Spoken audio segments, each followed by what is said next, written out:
Hey, this is Mike Casu, and this is the Brute Strength Podcast. This is a special episode of the podcast. I'm joined by Brute Director of Strength and Conditioning, Nick Fowler, and one of the co-founders of Active Life RX, Sean Pastuch. And we're talking about the pec tears. If you're not familiar with what I'm talking about, in this CrossFit, in the 2017 CrossFit Regionals, I think there were over 30 men with either torn or partially torn or just injured pecs from the dip workout or muscle up workout or a combination of the two. So it's been a really controversial topic, and people have been asking, is Dave Castro just a dick?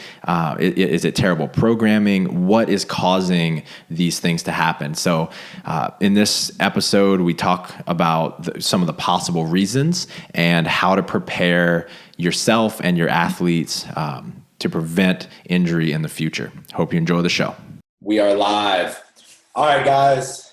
Thanks for joining us. Today we're going to talk about all of the pec tears. I remember thinking to myself originally when the first weekend I think we had like 8 or something like that, and I initially thought Dave Castro is an idiot. What's he doing? This is just a terrible. He's a terrible person. He's irresponsible for programming this way. And since then, we've had a lot of time to discuss what's really going on here. And, it's been a really hot topic in the community. So I've changed my views a little bit, and I know both of you have a ton of knowledge on this topic, and we've been talking about it a ton. So we know that you are interested in this. So we're going to dissect it a little bit. So first off, what are all of the possible reasons that people are getting these pec tears? Oh man, I think it's so my opinion is I think it's very individually dependent, right? Like, and Sean, you can be able to talk in a lot more detail to this, but everyone's built so differently. Their training histories are so different, right? The types of injuries that are occurring, they're not just all pec tears, right? They're pec injuries or strains or something. Right. Some are occurring in training, some are occurring during events, some are even occurring after event too, in the muscle up with like Dan Bailey. So I think that there's not one answer to this. And all we can really do is just hypothesize on what could actually be happening, right? Yeah, I mean, I agree with that in the sense that specifically it's probably different for everybody. But generally, I think there has to be a common thread that caused them all to break down, because it's not like there were knee injuries in the overhead squat workout where everybody had different deficiencies coming in as well. Yeah. So I think even myself, I can say I've gotten caught up in the whole hype of the injury and stuff like that, and said, well, this is probably what's causing it. And I think that in a lot of cases that's a contributing factor. And I've talked about the stress of regionals, right? And the simplicity of a movement like ring dips, and guys being able to take it for granted and say, okay, this is not hard. I can do this fast. I can do this well. But coming into it in a body that's predisposed to injury because of the stress that they're under because of regionals, doing it over and over and over again, taxing the muscle in the first place. But I do think that for each person who suffered an injury, there's a different cause specifically of that injury, right? So generally, I think that the stress of competition plays a big part for these guys. And then I think that specifically the breakdown for each person is probably very different. Yeah. I would agree with that for sure. I think, and that for me, where I think, coming from a coach's mindset, I think about forward, right? Moving forward, thinking forward is like, okay, well, this has happened, right? We have, 30 plus, I don't know, however many injuries that have been pec related. And so, what can be done in 2018 to make sure that athletes are better prepared, right? And I think there are some concrete things that can be done, that are being done by some that are, keeping it, reducing the risk of injury, if you will. So kind of before we get into that, so Sean, you're talking about there are lots of different reasons. Like everybody probably has their unique reason for why this occurred. What are some of the big ones that stand out to you? Well, the biggest one to me is the stress. I think that even the guys who weren't in a panic state, right, who weren't like nervous about regionals, even the guys who went into it feeling really confident, feeling really good, I think that if we measured it, there's probably a physiological change to the way that they're functioning in the days leading up to it. And then practicing that event or a variation thereof multiple times during the week, we work out so that we can recover, and the recovery is where we make the progress. So if these guys are working out and testing and then training something different and testing a different way and testing a different way, we don't get the recovery. And then when you're asked to go at maximum speed, your body is stressed from the hormone balance of the cortisol changes that come with real emotional stress. And then the muscles are already stressed to begin with because you've been practicing it all week. So I think those two things combined are probably the biggest reason why we saw such a general injury happen over the course of so many athletes. But I've also read, Telena Fortunato, I think, wrote the best piece I've seen on this. Her and Ryan DeBell of the Movement Fix. And Nick, you actually sent me Telena's. But the idea that they preloaded the structures responsible for eccentrically controlling the movement so much in the workout prior and in the movement coupled with the dips that they predispose themselves further to injury without anybody realizing that was going to happen. Yeah. So do you think in training that – the demo team must have demoed this tons of times, but do you think that the psychological effect of competition brought these athletes to a new level and preparing for this huge event brought them to they went so much faster basically that coupling those two movements mixed with going that fast is what produced the problems? I do. Nick, you can probably speak to this better because we're not anybody's primary coach, right? We assist people like Nick. We don't write the program for anybody. We look at what, Rob from Raw Strength has developed for James Newberry, and we modify it a little bit for James Newberry's anatomy and physiology. Same thing with, the people we share with Nick. But it was I don't want to say a really hard thing to do, but it was a challenge to have these conversations with guys and women leading up to regionals that you do not need to do this workout multiple times leading up to the event. And, it was why not? I want to see if this would be faster. I want to see if that would be faster. And I don't think it's that hard. We had those conversations over and over and over again with these athletes. So I absolutely think that there is that mental dilemma for these guys of how much should they practice it and how much should they not. Right. I think there is definitely a level of intensity that only happens in competition. As much as you try, as much as athletes try to recreate it in training, it's just not. It's not going to happen for many different reasons for different people, right? Like just a simple noise and volume level of the crowd and the music and just leading up, I think has a big part to do with it. So at the end of the day, the pec injuries, right, are happening because the force basically outweighs the muscle or the structure's ability to stay intact. And so I think when you put intensity, right, fast cycle rates at a range of motion that I would argue that most athletes are not exposed to enough through a training year. If you think about it, most people exposure in a dip or on rings generally most of the time is on a muscle up. Right. And these are, the questions I have to athletes is think about it. When in the year did you train to the standard that regionals is asking you this year? Right. And how often was it an actual ring dip? Right. Or in the bottom of the rings. And I think that the answer will be less than optimal. Right. And so what happens is most of that exposure happens in the muscle up where you're catching a little higher and the dip isn't really a focus. Now they're generally and you don't have that forceful eccentric. Yeah. Just that stretch reflex that a lot of people are using. And here's the thing, right, is that it's a competitive sport. If you want to win, there's inherent risk to it. Right. And so the programming isn't bad. athletes aren't necessarily, performing it incorrectly, or, there's no like, I don't know, like evil, there's nothing bad that's actually inherent in the movement. It's when we take our dysfunctional athlete, it could be range of motion, it could be structurally, it could be just the functional end range of motion. So the ability to someone contract muscles and produce power at and beyond the end range of that joint, I think is really the heart of the culprit.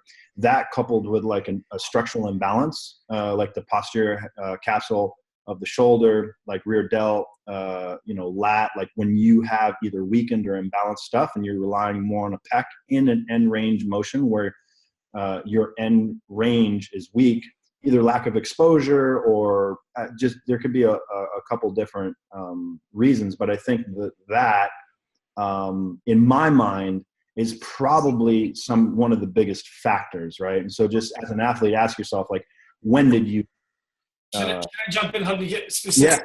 Yeah. There's two things that I think are not really being talked about. And break out your notepads, guys. And say, get your notepads out. Someone's about to drop some knowledge. Well, so one of them is we talk about full range of motion, right? That rep needs to be full range of motion. But for CrossFit, the full range of motion of a squat is hip below the knee.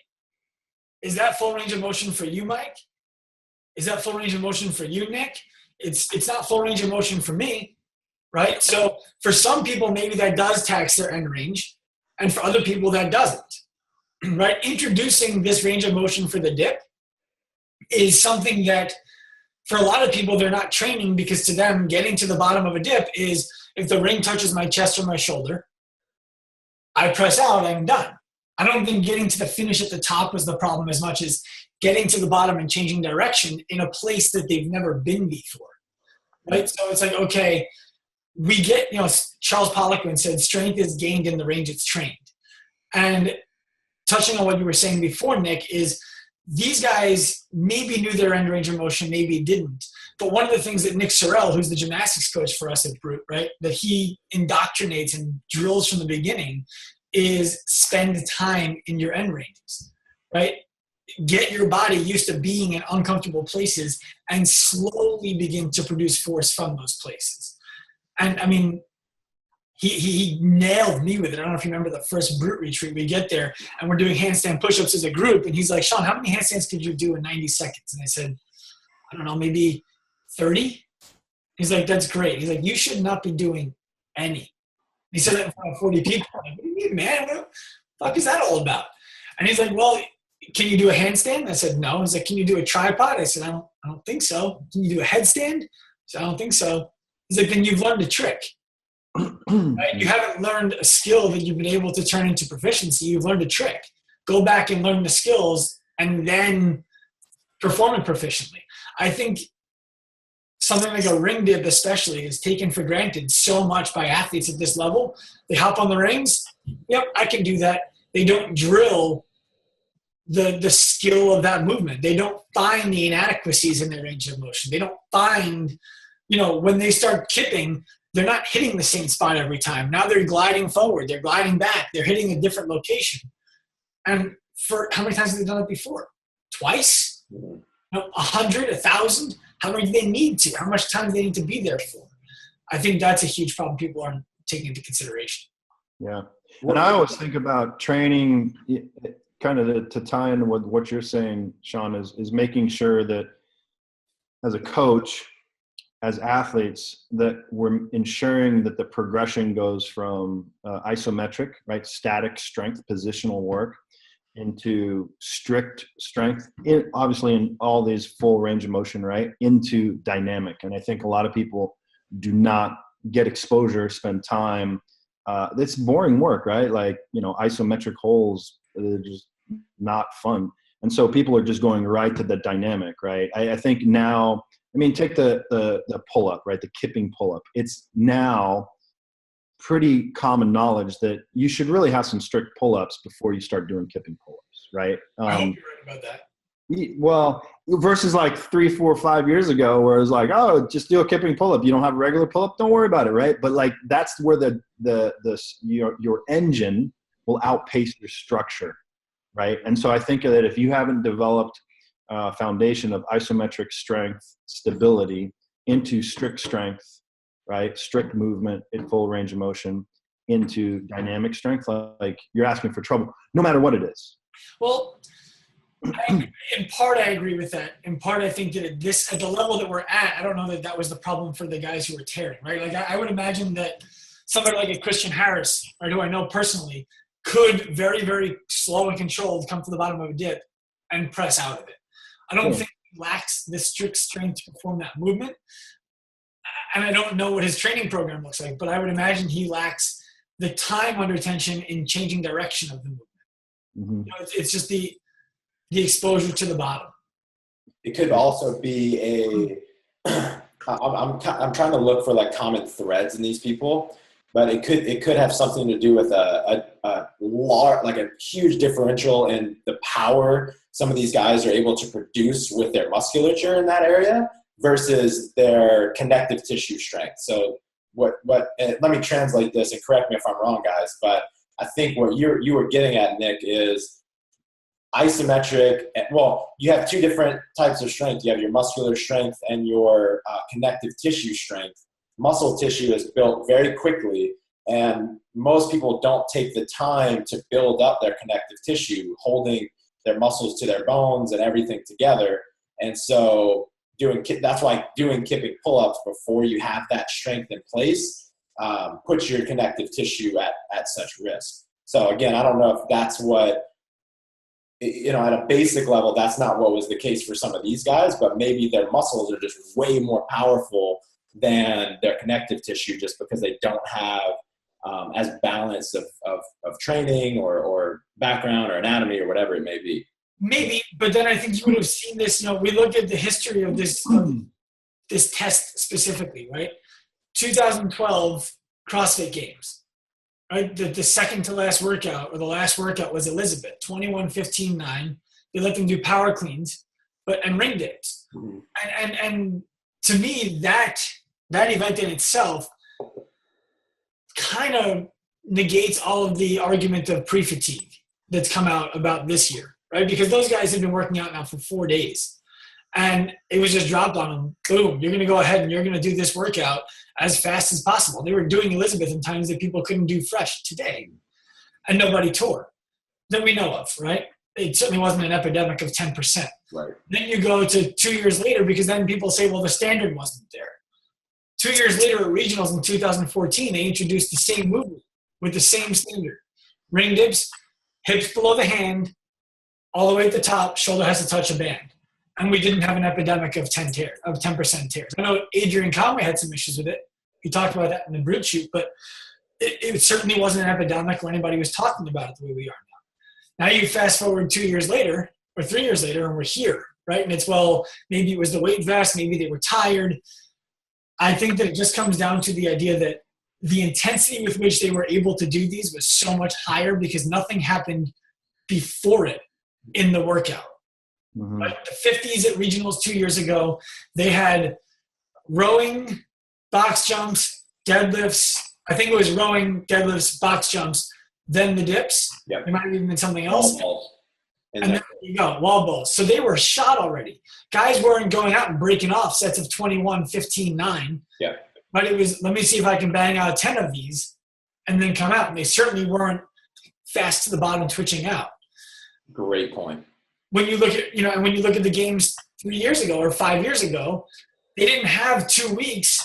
I would be willing to throw money on the table that those guys hadn't done a ring dip in 2 to 3 weeks prior to that event, because you're going to practice the events that you know of for the games, and then you're going to spend your time focusing on recovering and prepping for what's to come. And you're not going to do anything else, during the week of the games. It's like they're going to train on top of it. And they found out about ring dips 5 minutes before they had to do them. Right. Right? You keep going. Finish that thought. That's it. So the thought was that they didn't have the opportunity to develop, emotional stress that was going to develop all these stress hormones for it. Although it could be argued that that was already in place because it was regionals and it was the games. But then they didn't have the opportunity to train this movement multiple times during the week leading up to it. And they couldn't do it at super high intensity because they were shot already.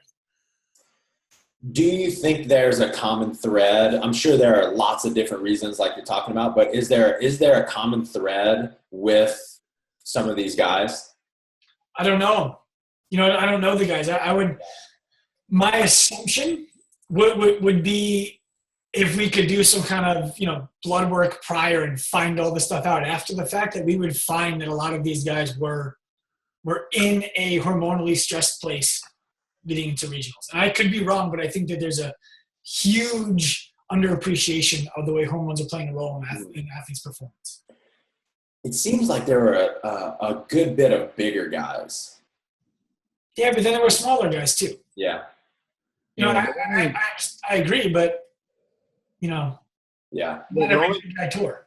The one consistent piece is that there's no women, and that brings up an interesting point, right? I think.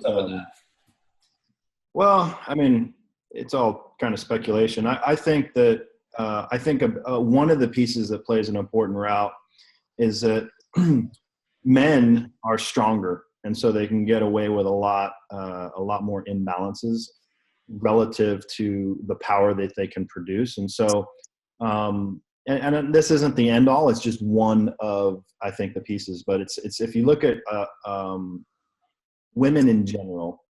Right. They are not, their, pectoral pushing muscles aren't as strong. So they need to compensate somewhere else. Right. And so that's either in a bigger kip, in, technique.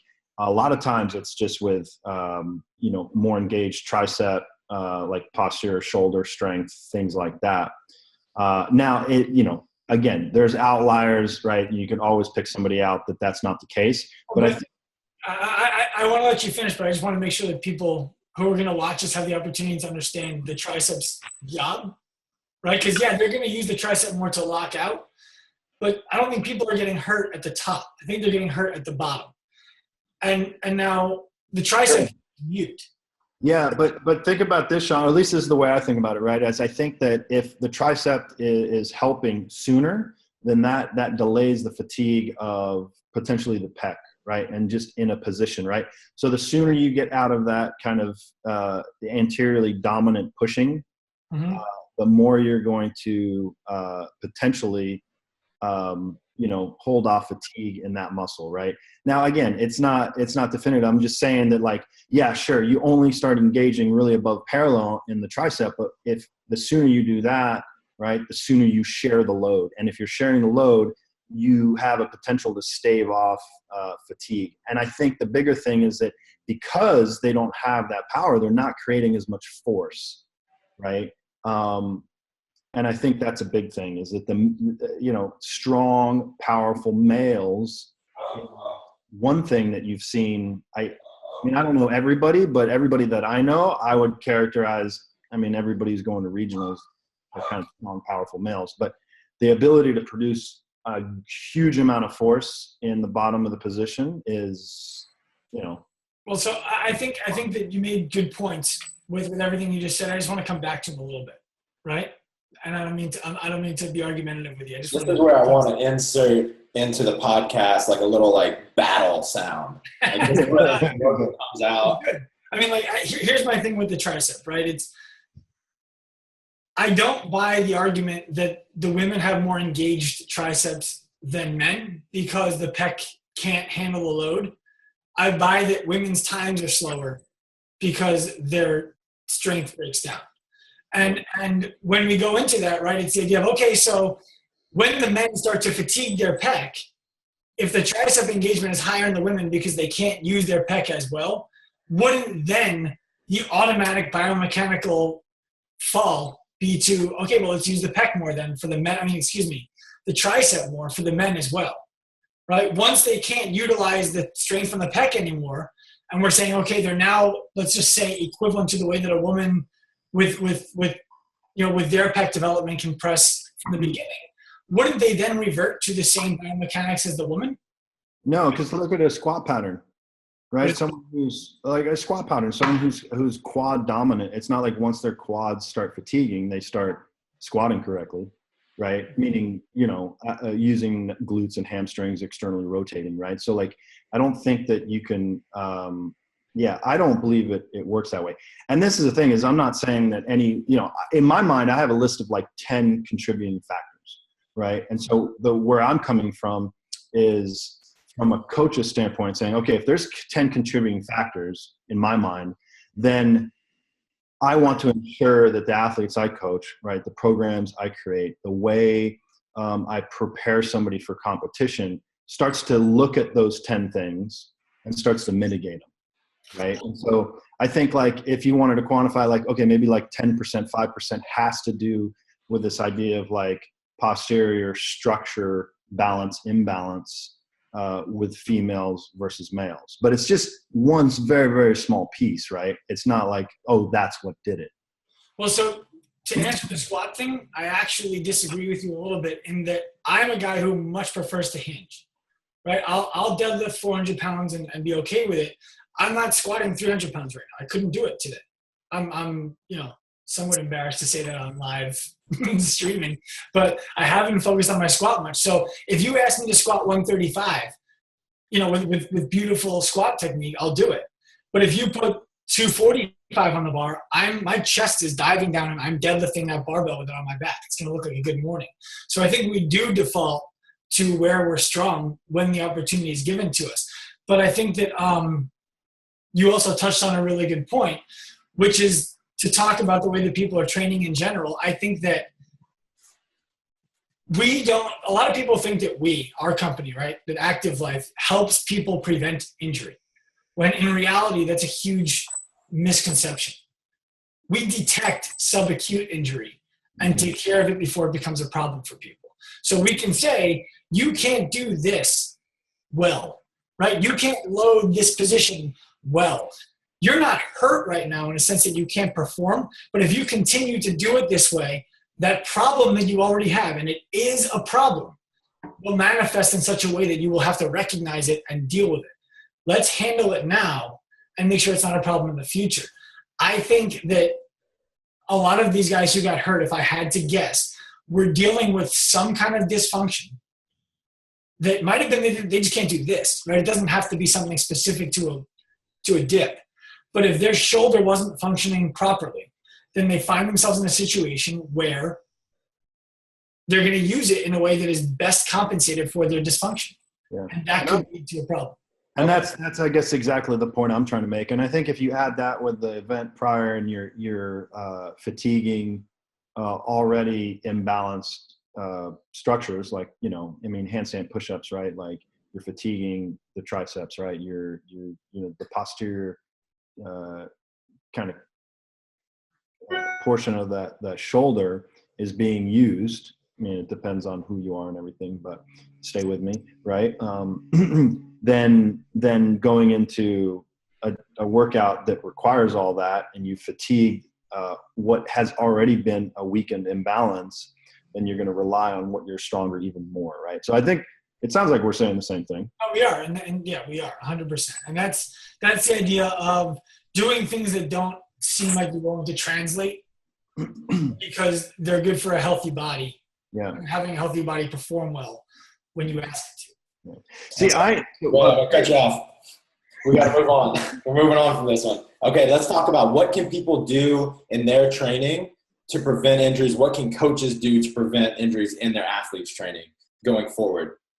I think so. For me, I think you need to pay attention. I think this idea that coaches can pull different pieces from different places and put them just without thinking because it's worked for somebody else into a place is irresponsible, right? So like looking at the population you coach, the person you coach, like the people you have in front of you, and saying what do these people need, and then building specific pieces for those people, right? Yeah, I agree with that. I also think that there's a massive responsibility of athletes and coaches to shift the macro depending on when the season is, right? So if we're looking at a competitive athlete, for some people that's going to be competing in the Granite Games as their CrossFit Games, right? The Granite Games qualifier is their CrossFit Games. For other people, it's the CrossFit Games. So depending on who you are, your season timing is different if you're competitive. And I think that there's the early off season. The macro needs to be, how do we do everything possible to get the body in a position to train this year? How do we make sure that everything is in line so that a Nick Fowler can push this athlete without having to risk injury as much? And that means if you can't do 21 muscle-ups unbroken, but you want to, you don't spend the first 3 months of the season or the off season working on your muscle-ups. You spend the first 3 months working on creating an environment for your shoulders in which you'll be able to train muscle-ups enough to get that goal. Yeah. That's the biggest thing. And I think the second thing is coaches have to be willing to tell their athletes, no, you don't need to do that. You need to be comfortable being uncomfortable with your level of preparation because you're ready, right? And then last is what Nick said, and in total agreement, pay attention. If you feel something, you need to say something, and we need to make a decision if that's a problem or if that's just something that should be expected with training. Yeah. And from a very, very micro practical level, something that everyone can implement right now, just start following the standards of CrossFit.com right now and all year long. You know what the ring dip standard is. You know what the handstand push-up standard is. Don't wait until the open or regionals to start practicing that standard.